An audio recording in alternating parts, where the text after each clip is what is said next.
बिस्मिल्लाहिर्रहमानिर्रहीम। अस्सलाम वालेकुम students, welcome to my channel maths planet. This is sir Junaid. और स्टूडेंट्स, आज हम थर्ड लेक्चर डिस्कस करेंगे अपना। इससे पहले प्रीवियस 2 लेक्चर्स के अंदर हमने कॉम्प्लेक्स नंबर्स के बारे में बात की थी। फर्स्ट लेक्चर में मैंने आपको कॉम्प्लेक्स नंबर का बताया कि इन्वेंट क्यों हुए। सेकेंड लेक्चर के अंदर मैंने आपको ये बताया कि आयोटा की अगर हायर पावर आ जाए कॉम्प्लेक्स नंबर में तो उसको कैसे सॉल्व किया जाता है।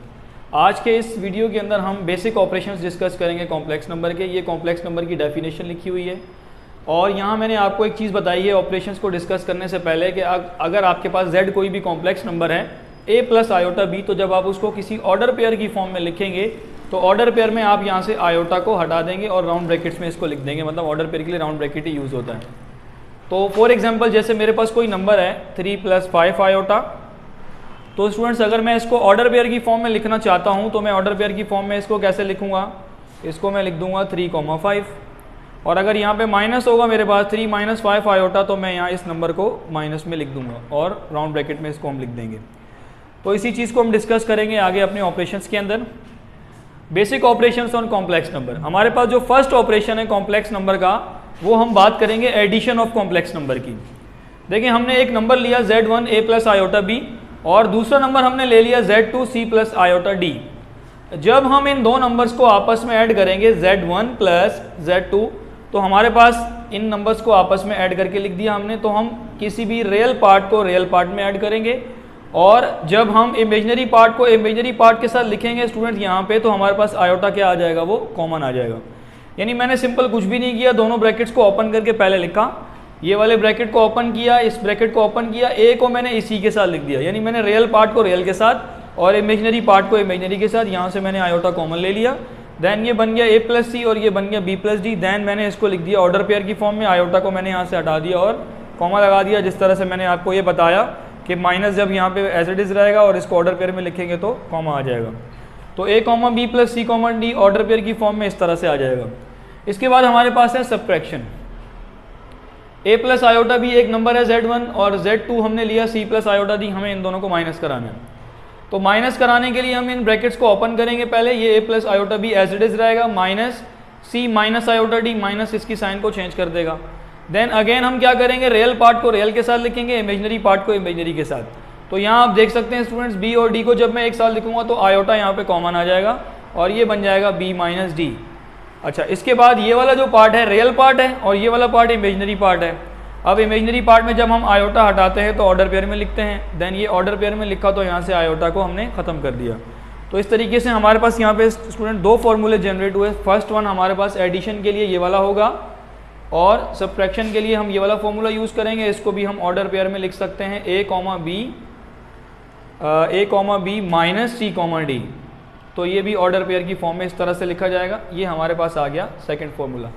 तो थर्ड फार्मूला, इसके बाद हम देखेंगे मल्टीप्लिकेशन ऑफ मैट्रिसेस। उसके लिए हम चलते हैं आगे थर्ड अपने फॉर्मूले की तरफ। स्टूडेंट्स, यहाँ अब हमारे पास इसका थर्ड ऑपरेशन है मल्टीप्लिकेशन ऑफ कॉम्प्लेक्स नंबर।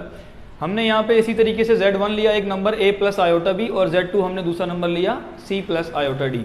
इन दोनों का हमें प्रोडक्ट लेना है, यानी मल्टीप्लाई करना है इनको। तो हम यहाँ पे बेसिक मल्टीप्लिकेशन यूज़ करेंगे। a को c से मल्टीप्लाई करेंगे ac, फिर a को d से मल्टीप्लाई करेंगे तो आयोटा ad हो जाएगा। इसको आप ऐसे भी लिख सकते हैं ad आयोटा। आयोटा को आगे पीछे कहीं भी लिख सकते हैं, मल्टीप्लाई हो रहा है। देन आयोटा b को c से मल्टीप्लाई किया, आयोटा b × c हो गया। फिर इसको इससे किया तो आयोटा स्क्वायर हो गया और bd आ गया। देन ac का ac एज इट इज़, ये वाले दोनों as it is. Then iota square बराबर होता है -1 के, तो -1 की जगह हमने यहाँ लगा दिया माइनस, क्योंकि -1 का मतलब माइनस ही होता है। Then bd। उसके बाद स्टूडेंट्स मैंने इसको एज इट इज़ लिखा। देन हमने, क्योंकि ये रियल पार्ट हैं दोनों, यहाँ पे आप देख सकते हैं ये वाले और ये वाले दोनों रियल पार्ट हैं। ये दोनों इमेजिनरी पार्ट हैं क्योंकि इनमें आयोटा आ रहा है। कॉम्प्लेक्स नंबर का मैंने आपको बताया था a + आयोटा b, जिस पार्ट में आयोटा आ जाए वो इमेजिनरी पार्ट होता है, जिसमें ना आए वो रियल पार्ट होता है। तो ये दोनों रियल पार्ट हैं इसके, इनको मैंने एक साथ लिखा और यहाँ और इन दोनों में से मैंने आयोटा कॉमन लेके इन दोनों को एक साथ लिख दिया। देन ये हमारे पास बन गया एक real part ac - bd plus iota ad + bc। तो यहाँ पे हमने इसको ऑर्डर पेयर की फॉर्म में लिखा तो यहाँ कॉमा आ गया और यहाँ से हमने आयोटा को हटा दिया। देन ये हमारे पास क्या आ गया, थर्ड फार्मूला बन गया मल्टीप्लिकेशन के लिए। इसी तरीके से हमने स्टूडेंट डिवीजन की है। डिवीजन के लिए हमने क्या किया, 2 नंबर लिए z1 एंड z2। देन हम इनको डिवाइड की फॉर्म में लिखेंगे, a + iota b divide by c + iota d। अब देखिए स्टूडेंट्स, यहाँ पे जो आप क्लास 9-10 के अंदर रैशनलाइजेशन पढ़ते थे, जब आप किसी भी नंबर का नीचे कॉन्जुगेट लेके उसको मल्टीप्लाई डिवाइड में लिखते हैं, तो यहाँ पे मैंने सेम एज इट इज़ किया है। यहाँ जो कॉन्जुगेट लेने का तरीका स्टूडेंट थोड़ा सा चेंज है, ये हम आगे चल के पढ़ेंगे भी। बस आप फिलहाल इतना याद रख लें कि कॉन्जुगेट लेते वक्त हम इमेजिनरी पार्ट का साइन बदल देते हैं। अगर ये ऐसे होगा 2 - 3 आयोटा, तो ये बन जाएगा 2 + 3 iota. Like C + iota D है, तो इसका कॉन्जुगेट क्या होगा? C - iota D।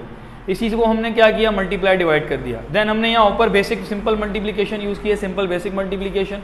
A को C से मल्टीप्लाई किया, फिर A को इस A आयोटा D हो गया इससे मल्टीप्लाई करके। देन B को हमने C से मल्टीप्लाई किया, आयोटा एज इट इज़, और फिर B को D से किया तो iota into iota, iota square हो गया।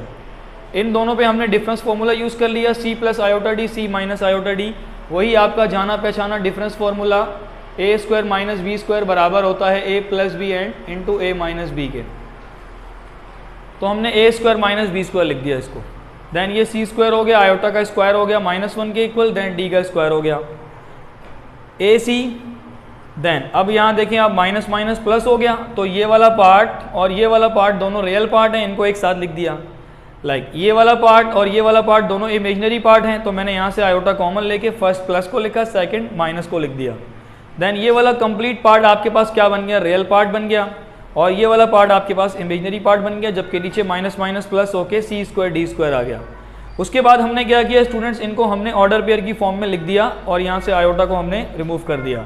तो स्टूडेंट्स ये हमारे पास आ गया डिवीजन का फॉर्मूला। इस तरीके से हमने अपने 4 फार्मूले ड्राइव कर लिए हैं, addition, subtraction, multiplication and division.